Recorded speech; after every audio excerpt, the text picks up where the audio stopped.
Magandang araw sa inyo. Ngayon ay pupunta natin yung bagong bukas na bakery dito sa Atherton Street, corner Commonwealth Avenue. So ngayon to nagbukas, August 9. So check natin kung ano yung mga paninda nila. Sa ngayon may mga customer na. Check natin.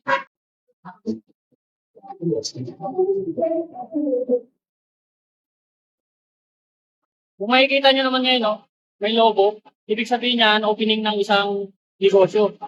So, makikita nyo ngayon, bagong bukas. Nandito yung logo nila. Oh. Pakita mo. Ayan yung bago nila. Take niya. Ayan o. Makikita niyo yung address.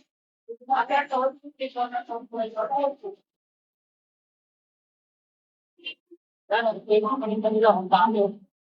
May alam ba kayo sa tinapay? Kasi ang alam ko lang kasi sa tinapay, kabayan. Yun lang. Ang dami nila paninda eh.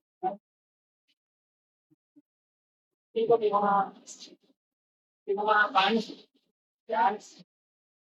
Ayan. Kaya pa, may cake din. Yan, kung sakali may mga birthday kayo, wala pa mga pangalan, no? Pwede nyo palagyan ng personalized. Dito lang yan sa Atherton Street, malapit sa Petron, bagong-bago. August 9, kabubukas lang. Ano? Ang dami. Ano, sakita mo yung mga, ano, wala pa mga pangalan, mamimili ka na lang dyan. Personalized yan. Napakaganda. Malapit. Ano ba yung, ano? Relax. Kumbaga, hindi ka na mahihirapan eh. Punta ka pa sa ibang lugar. Dito na. Malapit ka na sa Lotto Outlet. Madali siyang makita. Kung hinihintay nyo, kumuha ka na. Ano, maganda. Makita mo yung ano, poster nakalagay. Ayan o. Grand opening, August 9, 2025. After to sleep for the meron pa silang ano, bumili ka ng 10 pandesal, meron kang 5. O, di ba? Kaya pili na. Kaso walang pagpili. Kaka-open na ngayon, di ba? Ang tanong ko, ito malupit. 24 hours ba kayo? 24 hours. Yun, 24 hours pala sila, no? So, shifting yung tao, no? Saka ang maganda sa bakery na to kasi, may cake na, no? Hindi ka na mahihirapan. Ha? Punta mo, hindi pa pala kumpleto. May name talaga. Kumbaga branch lang to. Matanong lang sir, ano pala pangalan nyo bago tayo mag-umpisa? Alan na lang po, Alan. Alan, yan si Alan. Sa mga bibili, hanapin nyo lang si Alan. Malamang ito yung panadero, no? Hindi, tindero lang din. Oo. Panadero. So yun yung mga ano. Bagong-bago, August 9. Actually, sir, nakita ko lang to sa Facebook, pinost sa akin. Siyempre, opening. Supportahan natin yung mga negosyo ng mga kapwa natin Pilipino, di ba? So, matatagpuan lang yan sa Petron, malapit na malapit lang, oh. Kung kilalang tinapay, ito tawag dito, pandirect lang. Nandito yung chest bread. Tama, di ba? Medyo may alam tayo sa tinapay. Tapos, ito.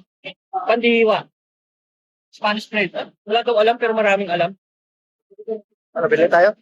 Sige, gusto mo ko. Tanong mo na yung malupit na tanong. Hindi naman ito. Toli mo natin. Pero, nagulat ako. Yung may-ari ko rin ito, kaibigan ko. Ay, hindi kayo may-ari. Hinag namin, okay lang? Okay lang. Pagkaya natin yung mga negosyo ng bawat Pilipino. Dito lang yan sa Atherton. Malapit sa Petron. Kahit na, bibili tayo.